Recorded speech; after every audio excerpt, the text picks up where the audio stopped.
తాకట్లో ఉన్న బంగారాన్ని విడిపించి ఆ రోజున మార్కెట్ ధర కట్టి మిగిలిన డబ్బును మీకు అందిస్తుంది కొమ్మూరి గోల్డ్.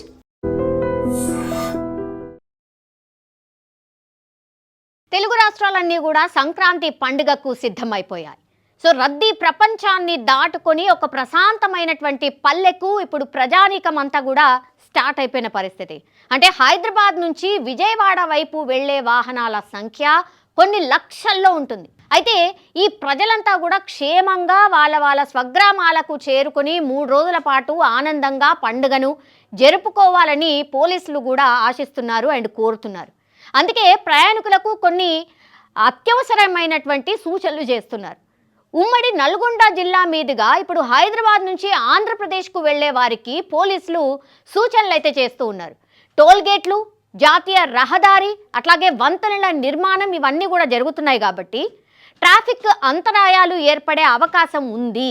ఎక్కడా కూడా వీళ్ళు ఇబ్బందులు తలెత్తకుండా, ఇబ్బందులు పడకుండా ముందస్తు ప్రణాళికలను వీళ్ళందరూ కూడా రూపొందించారు. అందులో భాగంగానే ట్రాఫిక్ డైవర్షన్స్లు కూడా ఏర్పాటు చేశారు. ఇది గమనించండి. ఇప్పుడు గుంటూరు వెళ్ళే వాళ్ళు ఎవరైతే ఉన్నారో హైదరాబాద్ నుంచి గుంటూరు వెళ్ళే వాహనాలను నార్కెట్పల్లి వద్ద నల్గొండ, మిర్యాలగూడ, పిడుగురాళ్ల మీదుగా దారి మళ్లిస్తున్నారు. అయితే నల్గొండ వద్ద రోడ్డు పనులు జరుగుతున్నాయి కాబట్టి ఇక్కడ వాహనదారులు జాగ్రత్తగా వెళ్ళాలి, స్పీడ్ లిమిట్లో సేఫ్ డ్రైవింగ్ చేయాలని కూడా కీలకమైన సూచనలు చేస్తూ ఉన్నారు.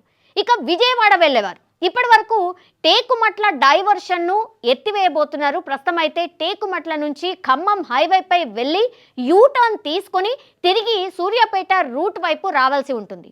రద్దీ నేపథ్యంలో ఇప్పుడు హైవేపై నేరుగా వెహికల్స్ వచ్చే విధంగా ఇప్పుడు తాత్కాలికంగా ఒక రోడ్ని కూడా నిర్మిస్తూ ఉన్నారు. ఇక ఖమ్మం నుంచి హైదరాబాద్ రాయనగూడెం సైడ్ వచ్చి యూటర్న్ తీసుకోవాలి. ప్రస్తుతం ఇందులో స్వల్ప మార్పులు చేశారు. చివ్వెంల, ఐలాపురం వద్ద రూట్ డైవర్ట్ చేసి సూర్యాపేట మీదుగా డైరెక్ట్గా హైదరాబాద్ వెళ్లే విధంగా ఇప్పుడు ప్రణాళికలను అయితే రూపొందించారు. ఇక రాజమండ్రి, విశాఖపట్నం గురించి విజయవాడ హైవేపై నకరేకల్ మీదుగా అర్వపల్లి చేరుకుంటారు కాబట్టి అక్కడి నుంచి మరిపెడ బంగ్లా, ఖమ్మం మీదుగా మళ్లిస్తూ ఉన్నారు. అక్కడ ట్రాఫిక్ జామ్ అయితే టేకుమట్ల నుంచి ఖమ్మం జాతీయ రహదారికి రూట్ డైవర్ట్ చేసుకుని రాజమండ్రి చేరుకోవచ్చు.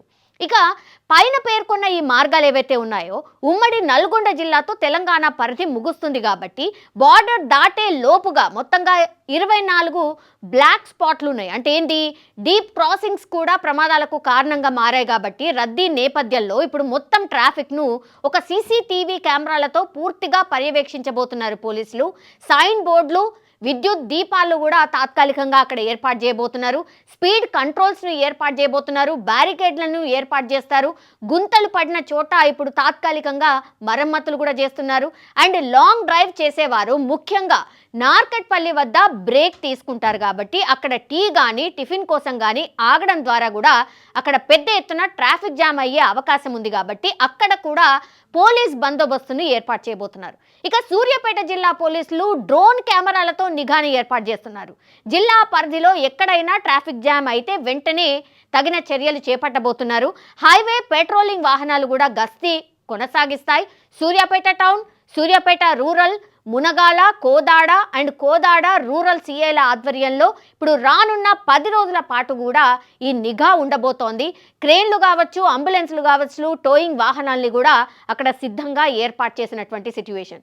సో ఇవన్నీ కూడా కొంత రూట్ మ్యాప్ ఏర్పడింది కాబట్టి ఎవరైతే హైదరాబాద్ నుంచి ఏపీ వైపు వెళ్ళాలనుకుంటున్నారో ఖచ్చితంగా మీరు ఈ ట్రాఫిక్ డైవర్షన్స్ కావచ్చు, లేదంటే పోలీసులు ఏవైతే సూచనలు చేశారో అవి ఖచ్చితంగా చూసుకొని పాటించి వెళ్లాల్సిందిగా పోలీసులు కూడా రిక్వెస్ట్ చేస్తున్నారు. అట్లాగే ప్రజల బాధ్యత కూడా, వాళ్ళు కూడా ఖచ్చితంగా ఇవన్నీ దృష్టిలో పెట్టుకొని వెళ్తేనే వాళ్ళు కూడా సేఫ్గా తొందరగా వెళ్ళే అవకాశం ఉంటుంది. ఎందుకంటే కొన్ని గంటల తరబడి ట్రాఫిక్ జామ్ ఏర్పడకుండా ఉండే అవకాశం ఉంటుంది కాబట్టి ఈ రూట్ మ్యాప్ని అలాగే రూట్ ప్లాన్ని ఖచ్చితంగా ప్రజలు కూడా పాటించాల్సిందిగా పోలీసులు అయితే రిక్వెస్ట్ చేస్తూ ఉన్నారు.